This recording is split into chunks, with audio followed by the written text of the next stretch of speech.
అపోస్తలుల కార్యముల గ్రంథము 11వ అధ్యాయము ధ్యానము. ఈ అధ్యాయములో వ్రాయబడిన వచనముల సంఖ్య 29. ఈ వచనముల యొక్క సమీక్షను చూస్తే మొదటి 3 వచనాలలో పేతురు అన్యజనుల యొద్దకు ఎందుకు వెళ్ళావు అనేటువంటిది సంఘంలో అతడు విమర్శ ఎదుర్కొన్నాడు. సువార్త ప్రకటించినందుకు కొర్నేలి ఇంట పేతురును సంఘములో పెద్దలు ప్రశ్నించారు. యూదుల యొక్క అభిప్రాయం ఏమిటంటే సువార్త కేవలం యూదులకు మాత్రమే అనే అభిప్రాయంలో ఉన్నారు వాళ్ళు. కొర్నేలి ఇంటికి సువార్త వెళ్ళి అక్కడ అన్యులు పరిశుద్ధాత్మను పొందుట జరిగే వరకు కూడా వారికి ఇది మర్మముగానే ఉంది, వారికి అర్థం కాలేదు. దేవుడు అందరికీ, మనుషులందరికీ కృప ద్వారా రక్షణ ఏర్పాటు చేశాడనేటువంటి సత్యం వారు అప్పటికి గ్రహించలేక ఉన్నారు. అందుకే పేతురును విమర్శించారు, విచారించారు. 4వ వచనం నుండి 10వ వచనం వరకు పేతురు తనను సమర్థించుకుంటూ జరిగినటువంటి వృత్తాంతం అంతా చెప్పాడు. తనకు అనుగ్రహించబడిన దుప్పటి దర్శనం మొదలుకొని చెబుతూ వచ్చాడు. 11 నుంచి 12 వచనాల్లో కొర్నేలి ఇంట నుండి వచ్చిన 3 మనుషులు చర్మకారుని ఇంటికి వచ్చారని, అక్కడ నుండి 6 సహోదరులు కొర్నేలి ఇంటికి బయలుదేరి వెళ్ళామని పేతురు వారికి వివరణ ఇచ్చాడు. 13, 14 వచనాల్లో కొర్నేలు పేతురును పిలుచుటకు కారణం ఏమిటో వివరించాడు. 15, 16 వచనాల్లో పరిశుద్ధాత్మ దేవుడు సువార్త విన్నటువంటి అన్యులైన వారి మీదకు కొర్నేలి ఇంట ఆయన దిగి వచ్చినప్పుడు యేసు తమతో చెప్పిన మాటలు పేతురు జ్ఞాపకం చేసుకున్నాను అని అంటూ వారికి తెలియచేశాడు.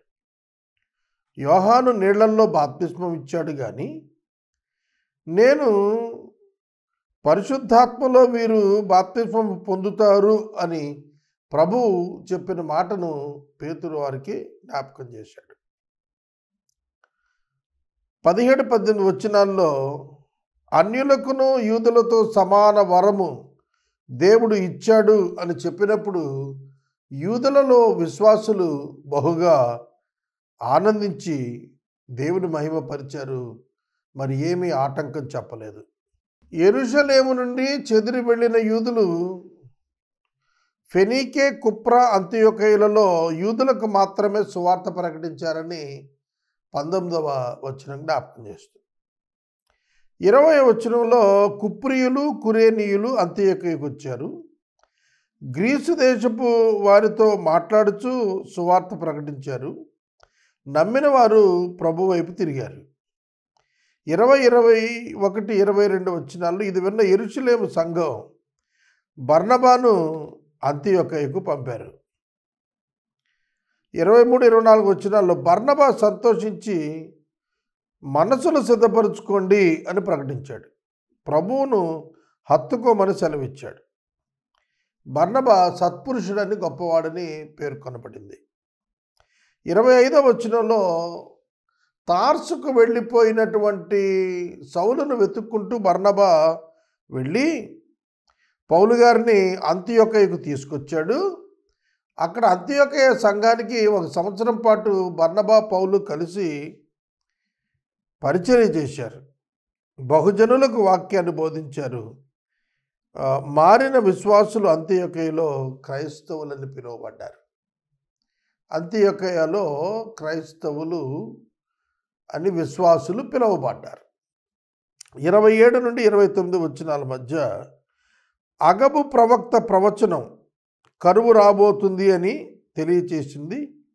క్లౌదియా చక్రవర్తి కాలంలో జరిగినట్లుగా చెప్పబడింది. ప్రతివాడు తమ శక్తి కొలది తమ సహోదరులకు సహాయం పంపటానికి పెద్దల యొద్దకు పౌలు బర్నబాలను పంపించారు. ఇది మనకు 11వ అధ్యాయంలో వ్రాయబడినటువంటి సమీక్షగా దీన్ని చెప్పుకోవచ్చు. ఇక మొదటి వచనం నుండి మనం వాక్యాన్ని ధ్యానం చేద్దాం.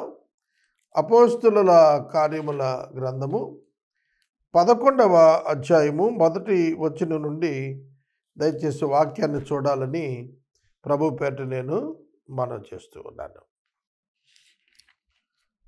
పేతురును విమర్శిస్తున్న విమర్శ ఇక్కడ మొట్టమొదటిగా మనకు కనబడుతోంది. చదువుకుందాం. అన్యజనులను దేవుని వాక్యము అంగీకరించిరని అపోస్తలులను యూదయ యందంతట ఉన్న సహోదరులను వినిరి. అన్యజనులకు సువార్త ప్రకటించబడటం, వారు దేవుని అంగీకరించటం అనేది అంతకు ముందటి చరిత్రలో లేదు. ఇది నూతనమైన అంశం. వారు విన్నప్పుడు పేతురు యెరూషలేముకు వచ్చినప్పుడు సున్నతి పొందిన వారు, నీవు సున్నతి పొందని వారి యొద్దకు పోయి వారితో కూడా భోజనం చేసేదివని అతనితో వాదము పెట్టుకునిరి. పేతురు కొర్నేలి ఇంట భోజనం చేశాడు. యూదులు అన్యులతో సహవాసం చేయరు, వారి చేతితో ఇచ్చిన మంచినీరు కూడా ముట్టరు. ఇక భోజనం తర్వాత సంగతి. ఇంకా భోజనం ఎట్లా చేస్తారు? చేయరు.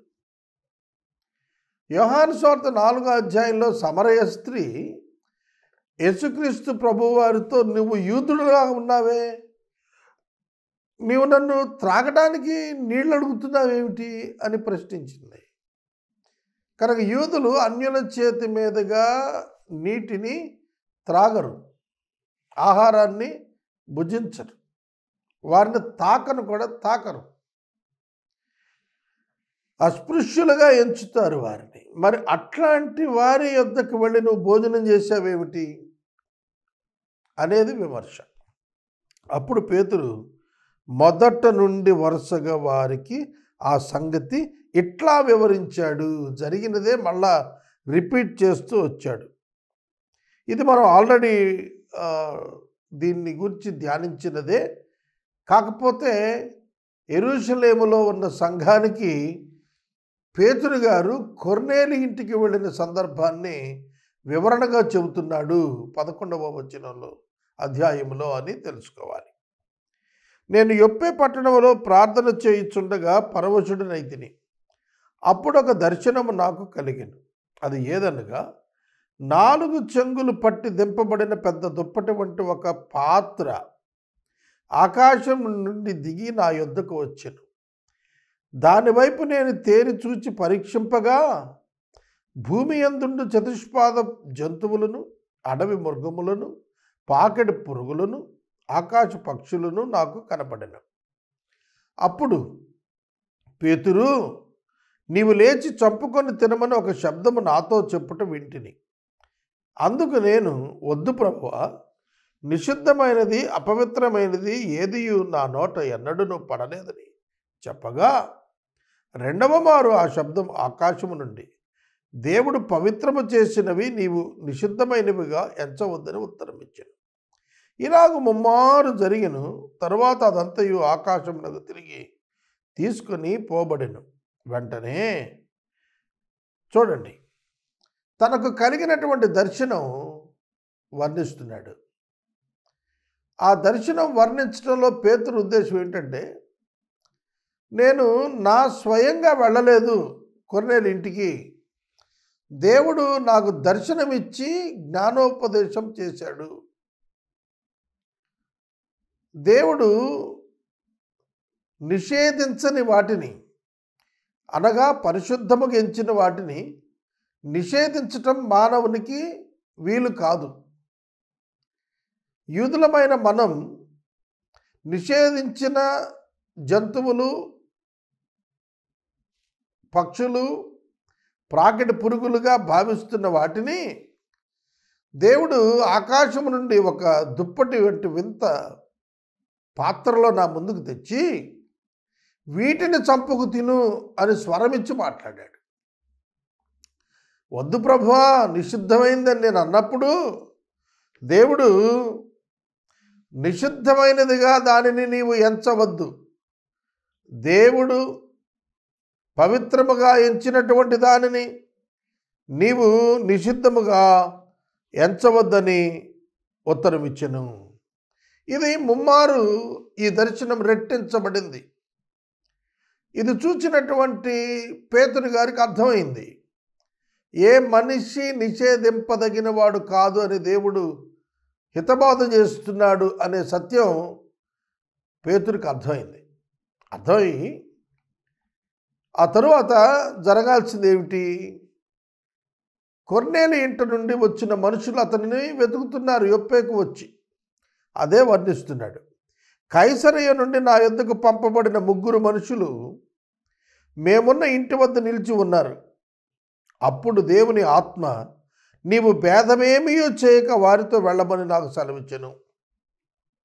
గమనిస్తున్నారా? ఒకటి దర్శనంతో మాట్లాడాడు, అది కూడా ముమ్మారు రెట్టించిన దర్శనం అది. తదుపరి దేవుని ఆత్మ చేత మాట్లాడుతున్నాడు. దేవుని ఆత్మ స్వరం పేతురు గుర్తెరుగుతున్నాడు. పేతురుతో దేవుని ఆత్మ భేదమేమి లేక వారితో వెళ్ళు నీవు అని నేర్పిస్తున్నాడు. ఈ 6 సహోదరులు నాతో కూడా వచ్చారు, మేము కొర్నేలి ఇంటికి వెళ్ళాము. ఐఎమ్ నాట్ అలోన్, నేను ఒంటరిగా వెళ్ళలేదు. నేను వెళుతున్నప్పుడు సంఘంలో ఉన్న 6 సహోదరులు నన్ను ఫాలో అయ్యారు. ఇది దేవుడు నాతో చెప్పగా ఇది జరిగినది అని చెబుతున్నాడు, వివరణ ఇచ్చుకుంటున్నాడు పేతురు. ఇవాళ సంఘాల్లో సేవకుడు విశ్వాసులకు వివరణ ఇస్తాడా? ఒక్కసారి ఆలోచించండి. విశ్వాసులు సేవకుడిని నిలవబెట్టేశారు. నువ్వెలా ఎందుకు చేసావు, జవాబు చెప్పమన్నారు. కనుక సేవకుడిని సహితం చెక్ చేసి ప్రశ్నించేటువంటి స్థితి మొదటి ఆదిమ అపోస్తుల కాలంలో సంఘంలో ఉన్నట్లుగా మనకు అర్థమవుతుంది. అప్పుడు అతడు, నీవు యొప్పేకు మనుషులను పంపి పేతురును మారుపేరు గల సీమోను పిలిపించు, నీవు నీ ఇంటి వారు అందరూ ఏ మాట వలన రక్షణ పొందుదురో ఆ మాటలు అతడు నీతో చెప్పునని తన ఇంట నిలిచి తనతో చెప్పిన ఒక దేవదూతను చూచిన సంగతి మాకు తెలిపాడు. చూడండి ఆత్మకార్యం. దేవదూత కొర్నేలికి కనపడ్డాడు. 10వ అధ్యాయం 1వ వచనాల్లో చూసాం. అదే విషయాన్ని పేతురు వారికి తెలియజేస్తున్నాడు. ఇదంతా వివరణ ఇస్తున్న దృశ్యాన్ని మనం చూస్తున్నాం. కొర్నేలికి దేవదూత కనపడ్డాడు. కొర్నేలికి పరిశుద్ధాత్మ దేవుడు మాట్లాడలా, కొర్నేలితో దేవదూత మాట్లాడాడు. కొర్నేలికి దర్శనం రాలా, కొర్నేలికి దేవదూత వచ్చి మాట్లాడాడు. అర్థమవుతుందా? కనుక ఒక విశ్వాసికి ఉండేటువంటి కృపావరాలు అప్పటికి కొర్నేలికి లేవు. కొర్నేలికి దేవదూత వచ్చి మాట్లాడాల్సి వచ్చింది. కానీ పేతురికైతే దర్శనము వరము. అలాగే దేవుని ఆత్మ అతనితో మాట్లాడారు. దేవుని ఆత్మ విశ్వాసితో మాత్రమే మాట్లాడతారు. విశ్వాసి కాని వానితో దేవుని ఆత్మకి ఏమిటి సంబంధం? ఏ సంబంధం లేదు. కనుక రక్షించబడిన వ్యక్తి మాత్రమే దేవుని యొక్క ఆత్మస్వరాన్ని వినగలుగుతాడు, గుర్తించగలుగుతాడు, గమనించగలుగుతాడు, వివేచింపగలుగుతాడు. ఇది మనం నేర్చుకోవలసిన ప్రధాన సత్యం. నేను ఆరంభించినప్పుడు పరిశుద్ధాత్మ మొదట మన మీదకు దిగిన ప్రకారము వారి మీదకు దిగిను. ఏ ఏ సంగతుల చేత, ఏ మాటల చేత మీరు రక్షణ పొందాలో ఆ మాటలను పేతురు మీకు తెలియచేస్తాడని దేవదూత చెప్పాడు. చూడండి, దేవదూతలకు సువార్త ప్రకటించే అధికారం దేవుడు ఇవ్వలేదు. సువార్త ప్రకటించే అధికారం మనుషులకు మాత్రమే దేవుడిచ్చాడు. దేవదూత సువార్త ప్రకటన పేతురు చేస్తాడని చెప్పాడే తప్ప తాను ప్రకటన చేయలేదు. ప్రియమైన దేవుని బిడ్డలారా, ఈ మాట మీరు గుర్తుపెట్టుకోండి. ఒకవేళ దేవదూతలే సువార్త ప్రకటించడానికి నియమించబడితే వెరీ ఫాస్ట్, చాలా వేగంగా దినాలలోనే కార్యం ముగించేవారు. 2000 సంవత్సరాలు అవసరం అయ్యేది కాదు. కానీ దేవుడు దేవదూతలకు ఇవ్వకుండా సువార్త ప్రకటనాధికారం, మీరు సర్వలోకానికి వెళ్ళి సర్వసృష్టికి సువార్త ప్రకటించండి శిష్యులకు, మనుషులకు మాత్రమే ఆయన సెలవిచ్చారు. కనుక సువార్త ప్రకటన మనుషుల ద్వారా జరగాలని దేవుడు నిర్ణయించాడు అనేది మనం నేర్చుకోవాలి. ఎప్పుడైతే పేతురు సువార్త ప్రకటిస్తున్నాడో దాన్ని వింటున్నటువంటి వారిని పరిశుద్ధాత్మ దేవుడు లోకమును గురించి, పాపమును గురించి, తీర్పును గురించి ఒప్పింపజేయటం ప్రారంభించాడు. అంతే, they started repenting in their hearts. వారి హృదయాలలో వాళ్ళు పశ్చాత్తాపడటం ప్రారంభించారు. ఎప్పుడైతే పశ్చాత్తాపడ్డారో రక్షణ కార్యం వారిలో జరిగింది. ఎప్పుడైతే రక్షణ కార్యం జరిగిందో పరిశుద్ధాత్మ దేవుడు వారికి వరంగా అనుగ్రహించబడ్డాడు. పరిశుద్ధాత్మ దేవుడు ఎప్పుడు అనుగ్రహించబడ్డాడో వారు అభిషేకానికి గురయ్యారు. ఆ అభిషేకానికి ఎలా గురయ్యారంటే అపోస్తల కార్యం గ్రంథం 2వ అధ్యాయంలో అపోస్తలుల మీదకు పరిశుద్ధాత్ముడు వచ్చినప్పుడు ఏం జరిగిందో అలాగనే 3000 మంది సంఘం ఏ విధంగా అయితే దేవుని ఆత్మచేత తాకబడ్డారో అలాంటి ఎక్స్పీరియన్స్ అన్యులైన వారికి కూడా దొరికింది. ఇక్కడ అన్యులైనా స్వజనులైనా మనుషులే కదా, పాపము చేసిన వారే కదా మనుషులందరూ, దేవుడు అనుగ్రహించు మహిమను పొందలేకపోతున్న వారే కదా. ఏ వ్యత్యాసం లేకుండా మనుషులందరూ పాపం చేసిన వారైనప్పుడు సువార్త ప్రకటన చేత వారిని రక్షించటం దేవుని దయాపూర్వక సంకల్పమైంది. ఆ కారణం చేత వాళ్ళు దేవుని ఆత్మను పొందుకోగలిగారు, పరిశుద్ధాత్మ చేత నింపబడ్డారు వాళ్ళు. 16వ వచనం, అప్పుడు యోహాను నీళ్లతో బాప్తిస్మం ఇచ్చెను కానీ మీరు పరిశుద్ధాత్మతో బాప్తిస్మము పొందుదురని ప్రభువు చెప్పిన మాట నేను జ్ఞాపకం చేసుకున్నాను. యేసుక్రీస్తు ప్రభువారు యోహాను బాప్తిస్మానికి అలాగే తన ద్వారా సంభవించే పరిశుద్ధాత్మ బాప్తిస్మానికి వ్యత్యాసం చెప్పాడు. యోహాను నీళ్లలో బాప్తిస్మం ఇచ్చాడు, కానీ ప్రభువు అయిన యేసుక్రీస్తు పరిశుద్ధాత్మతో బాప్తిస్మం ఇస్తున్నాడు. కనుక మన బాప్తిస్మము పరిశుద్ధాత్మతో అంతరంగంలో జరిగినటువంటి బాప్తిస్మం. దీనిని పర్యాయ పదంగా అంతరంగ సున్నతి అని చెప్పవచ్చు. అంటే అంతరంగములో అగ్ని బాప్తిస్మం అంటారు. అంటే పాపము దహించబడిన ఒక ఉన్నతమైన స్థితి, పాపము దహించబడుట. పాత నిబంధన పరిభాషలో చెప్పటం అనుకుంటే దహన బలిపీఠం మీద దహన బలి పశువు ఎట్లా దహించబడుతుందో అట్లా మన అంతరంగం కాలిపోతుంది. అంటే వ్యర్థమైనది పూర్తిగా తొలగించబడి నూతన స్వభావ స్వరూపం అంతరంగంలో ఏర్పరచబడుతుంది. అదే దేవుని పోలిక, దేవుని స్వరూపాలు విశ్వాస యొక్క అంతరంగంలో ప్రతిష్ఠించబడతాయి పరిశుద్ధాత్మ శక్తి చేత. That is called salvation. అదే రక్షణానుభవము, తిరిగి జన్మించిన అనుభవము, ఎక్స్పీరియన్స్ ఆఫ్ రీజనరేషన్ అంటాం. 17 వచ్చింది, కాబట్టి ప్రభు అయిన క్రీస్తునందు విశ్వాసం ఉంచిన మనకు అనుగ్రహించినట్లు దేవుడు వారికి కూడా సమాన వరము అనుగ్రహించి ఉండగా దేవుణ్ణి అడ్డగించుటకు నేనే పాటివాడను. ఇప్పుడు ఎదురు ప్రశ్న వేశాడు పేతురు గారు. మనతో పాటు సమాన వరము అన్యులకు కూడా ఇవ్వాలని దేవుడు నిర్ణయం చేసుకుంటే దేవుణ్ణి ఎదిరించడానికి నేనే పాటివాడినయ్యా. మీరు నన్ను ప్రశ్నిస్తున్నారు, మీరే పాటివారు. వారు ఈ మాటలు విని మరి ఏమీ అడ్డు చెప్పక, అట్లయితే అన్యజనులకును దేవుడు జీవార్థమైన మారు మనసు దయచేసి ఉన్నాడని చెప్పుకొనుచు దేవుణ్ణి మహిమపరిచారు. ఇక్కడ పొందిన రక్షణను వారు ఏమని పిలుస్తున్నారు? జీవార్థమైన మారు మనస్సు. ప్రభు అయిన యేసుక్రీస్తును అంగీకరించిన వారికి దేవుడిచ్చిన రక్షణ జీవార్థమైన మారు మనస్సు. అంటే ఏమిటి అర్థం? మనం మనుషులు శరీరంలో ఉన్నాం. శరీరంలో ఉన్న ప్రతివాడు మరణ పర్యంతం పాపం చేసే అవకాశం ఉంది. అందుకు మనకు రక్షణ ఇచ్చిన దేవుడు మారు మనస్సు అంతరంగంలో ఉంచాడు. ఇది అనుగ్రహించబడిన అనుభవం. జీవార్థమైన మారు మనస్సు అంటే నిత్యము జీవించేటట్లుగా మనకు దేవుడు పశ్చాత్తాపపడే స్వభావ పరిస్థితులు మన అంతరంగంలో ఉంచాడు.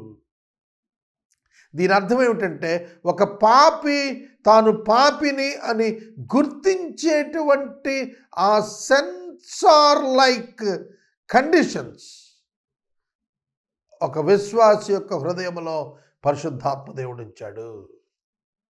పరిశుద్ధాత్మ దేవుడు ఒక పాపి తాను పాపినని తెలుసుకునేటట్లు, ఒప్పుకునేటట్లు, గ్రహించేటట్లు, పశ్చాత్తాపపడేటట్లు, పాపమును ఒప్పుకొని విడిచిపెట్టేటట్లు అతనిని ప్రోత్సహించి ప్రేరేపించి నడిపించేటువంటి వానిగా పరిశుద్ధాత్మ దేవుడు అతని అంతరంగములో నూతన స్వభావములో శాశ్వతంగా నివాసం ఉంటాడు. That is called salvation. అదే రక్షణ అంటే. రక్షించబడిన వ్యక్తి యొక్క హృదయంలో పాపము, ప్రాచీన పాపపు స్వభావము నుండి ఆ ప్రాచీన పాపపు స్వభావమును ప్రక్కకు తీసి ఒక నూతన స్వభావం ఏర్పడుతోంది. శరీరమునందు పాపపు స్వభావం నివసిస్తున్నా ఆత్మయందు నూతన స్వభావాన్ని దేవుడు ఏర్పాటు చేసి తన ఆత్మను ఆ ఆత్మ యొక్క నూతన స్వభావంలో ఉంచి ఆయన నివాసం ఉంటాడు. అందువలన విశ్వాసిలో పరిశుద్ధాత్మ దేవుడు నివాసం ఉంటున్నాడు. నివాసమున్న పరిశుద్ధాత్మ దేవుడు మారు మనసును నిత్యము అతనికి అనుగ్రహిస్తూ ఉంటాడు. ఒక విశ్వాసి పాపము చేసినప్పుడు, ఒక అవిశ్వాసి పాపము చేసినప్పుడు ఉన్న వ్యత్యాసం ఏంటో తెలుసా? అవిశ్వాసి పాపం చేస్తే తాను పాపిని అని, పాపం చేస్తున్నానని గ్రహించలేడు. కానీ విశ్వాసి పాపం చేస్తే తాను పాపినని, పాపం చేస్తున్నానని క్షణం కంటే తక్కువ సమయంలో గ్రహించేస్తాడు. వెంటనే ప్రభు పాదాల దగ్గరికి వచ్చేస్తాడు. నిర్లక్ష్యం చేయడు, అంగలారుస్తాడు, క్షమాపణ కోరుతాడు, కన్నీటి పర్యంతం అవుతాడు, వేదన పడిపోతాడు, పాపములో నిలిచి ఉండలేడు, పాపాన్ని విడిచి వెళ్ళిపట్టుకొస్తాడు. ఇది రక్షణార్థమైన జీవార్థమైన మారు మనసు దేవుడు ఇచ్చాడు. అందుకు వారు దేవుని మహిమపరిచారు. విశ్వాసులకు, యూదులలో విశ్వాసులకు ఏ స్పిరిచువల్ స్టేటస్ అయితే దేవుడు ఇచ్చాడో కృప ద్వారా, అదే స్పిరిచువల్ స్టేటస్ అన్యజనులకు కూడా ఈక్వల్గా గిఫ్ట్గా దేవుడు ఇచ్చాడు. అది సంఘము. ఎక్లేషియా అనగా called out people from the sin and the world. లోకము నుండి, పాపము నుండి వెలుపలకు పిలువబడిన జన సమూహమే ఎక్లేషియా, క్రీస్తు యొక్క సంఘము. కానీ అన్యుడని, యూదుడని, గ్రీసు దేశస్థుడని, హెల్లెనీయుడని వ్యత్యాసం లేనేలేదు. అందరికీ కూడా పరిశుద్ధాత్మ ద్వారా ఆ పాప క్షమాపణ పొందిన మనస్సును దేవుడు ఇచ్చాడు. సువార్తను నమ్మిన వారికి, యేసును అంగీకరించిన వారికి.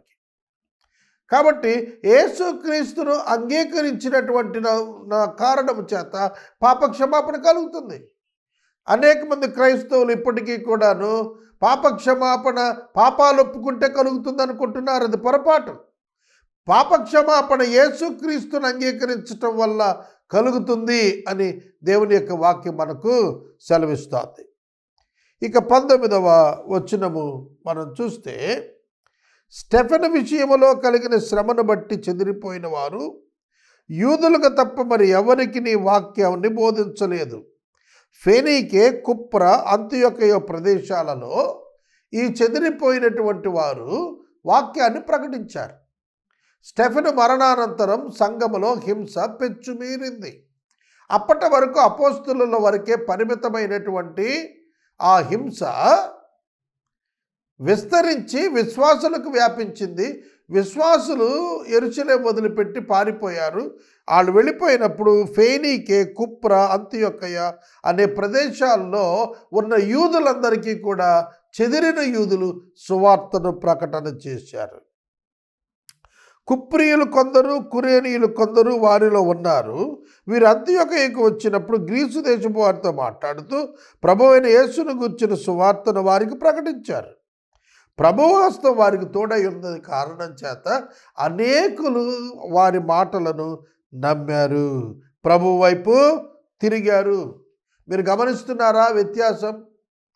ప్రకటన జరిగినప్పుడు, సువార్త ప్రకటన జరిగినప్పుడు మరొకటి జరిగింది ఏమిటంటే, ప్రభువు హస్తము తోడై ఉండుట. That is called the work of the Holy spirit.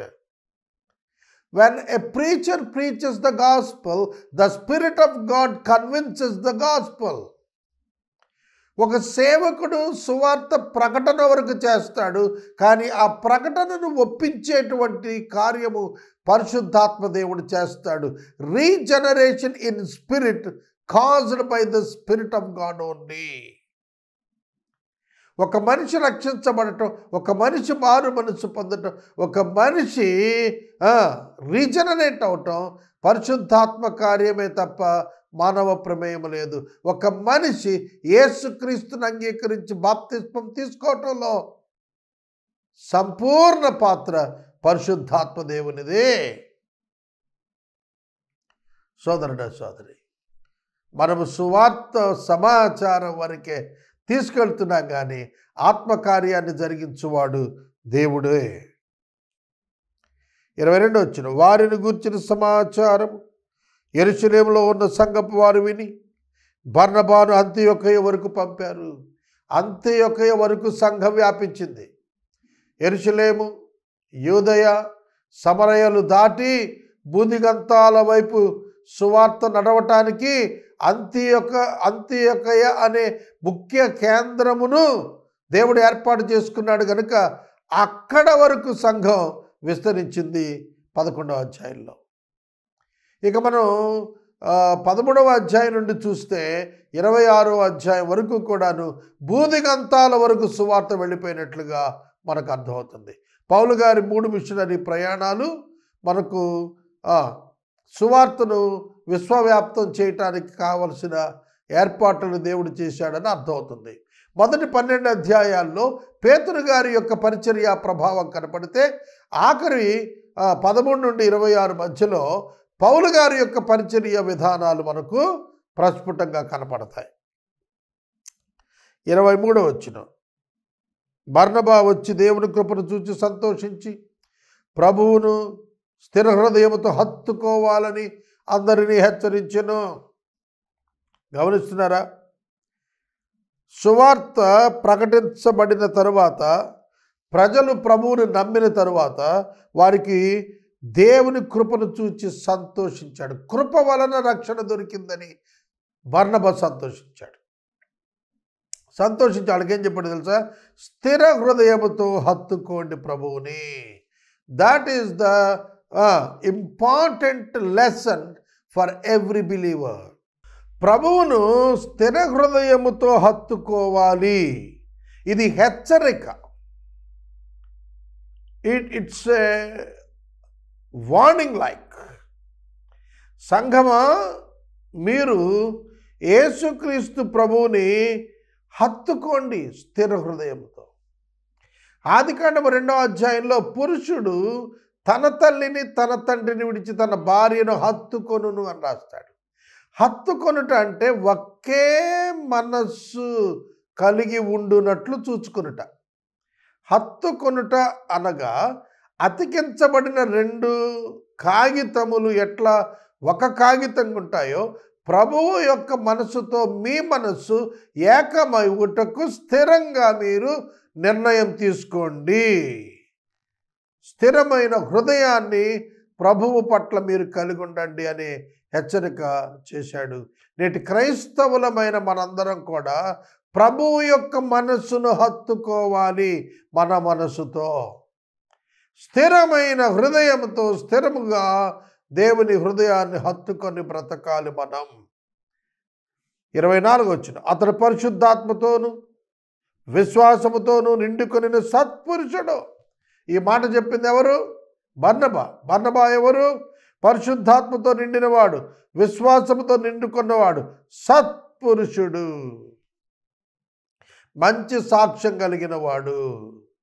ప్రజలు అతని పక్షాన చేరారు. అంతటా అతడు సౌలును వెతుకుటకు తార్సుకు వెళ్ళి అతనిని కనుగొని అంతియొకయకు తోడుకొని వచ్చును. చూస్తున్నారా? అంతియొకయలో ఉన్న విశ్వాసులు క్రైస్తవులుగా పిలువబడ్డారు. అక్కడ క్రైస్తవ ముఖ్య కేంద్రం ఏర్పరచబడింది. యెరూషలేము యూదులకు ముఖ్య కేంద్రం, అంతియొకయ క్రైస్తవ సంఘానికి ముఖ్య కేంద్రం. కనుక సౌలును వెతుక్కుంటూ వెళ్ళి అతని యొక్క నేటివ్ ప్లేస్ అయిన తార్సుకు వెళ్ళి అతన్ని వెంట పెట్టుకుని బర్నబా తీసుకొచ్చాడు. బర్నబా సౌలు పౌలుగా మారిన తరువాత పౌలు పరిచర్యకు చాలా ప్రధానమైనటువంటి భూమిక పోషించాడు. మొదటి మిషనరీ ప్రయాణం వీరిద్దరే కలిసి చేశారు. రెండవ మిషనరీ ప్రయాణం దగ్గర వారికి వ్యత్యాసం వచ్చి ఎవరి దారిని వారు వెళ్ళారు. కానీ మొదటి మిషనరీ ప్రయాణానికి మెట్టేమిటి అంటే అంతియొకయలో జరిగిన 1 సంవత్సరపు పరిచర్య. ఆ సంవత్సర కాల పరిచర్య సంఘమును అంతియొకయలో స్థిరపరచుటకు ఉపయోగపడింది. వారు కలిసి అంతియొకయలో 1 సంవత్సరం పాటు సంఘములో ఉండి చాలామంది ప్రజలకు వాక్యాన్ని బోధించారు. ఆ వాక్యాన్ని విన్నటువంటి మనుషులు మారు మనసు పొందారు. మొట్టమొదట అట్లాంటి వారిని అంతియొకయలో క్రైస్తవులు అని పిలిచారు. అండర్లైన్ చేసుకోండి మీ బైబిల్లో. 27వ వచనం, ఆ దినముల యందు ప్రవక్తలు యెరూషలేము నుండి అంతియొకయకు వచ్చారు. వారిలో అగబను ఒకడు నిలవబడి భూలోకమంతటా గొప్ప కరువు రాబోవుచున్నదని ఆత్మ ద్వారా సూచించాడు. అది క్లౌదియా చక్రవర్తి కాలములో సంభవించిన కరువు. అప్పుడు శిష్యులలో ప్రతివాడు, చూస్తున్నారా, మారు మనసు పొందిన వారు ఎలా ఉంటారంటే, ఒక వార్త వారికి తెలిసింది. ఏమని? కరువు కాలములో విశ్వాసులు ఇబ్బందులు పడుతున్నారనే సమాచారం విన్నప్పుడు సంతృప్తిగా ఉన్నటువంటి సమృద్ధిగా ఉన్నటువంటి వారు విశ్వాసులు ఏం చేశారు? తమ తమ వంతున సహాయమును పంపుటకు, శక్తి కొలది పంపుటకు నిశ్చయం చేసుకున్నారు. క్లౌదియా చక్రవర్తి కాలంలో ఆ కరువు వచ్చినప్పుడు శిష్యులలో ప్రతివాడు ఒకడు కాదు, ఇద్దరు కాదు, అందరూ కూడా శక్తి కొలది తమకున్నటువంటి ఆర్థిక స్తోమతకు మించి వాళ్ళు సహాయమును పంపటానికి ఇష్టపడ్డారు, నిశ్చయం చేసుకున్నారు. ప్రతి క్రైస్తవుడు అవసరతలో ఉన్న మరొక క్రైస్తవునికి సహాయం చేయుటకు నిశ్చయం చేసుకోవాలి. కరువు పరిస్థితుల్లో, రుణ పరిస్థితుల్లో కొట్టుమిట్టాడుతున్నటువంటి మన సహోదరులైన క్రైస్తవులకు చేయూతనివ్వటానికి స్థిరమైన నిశ్చయం నీవు చేసుకోవాలి. అలాగన నిశ్చయించుకున్నాక వారు సహాయాన్ని పోగు చేసి బర్నబా సౌలును వారి చేత పెద్దల యొద్దకు ఆ సహాయాన్ని పంపించారు.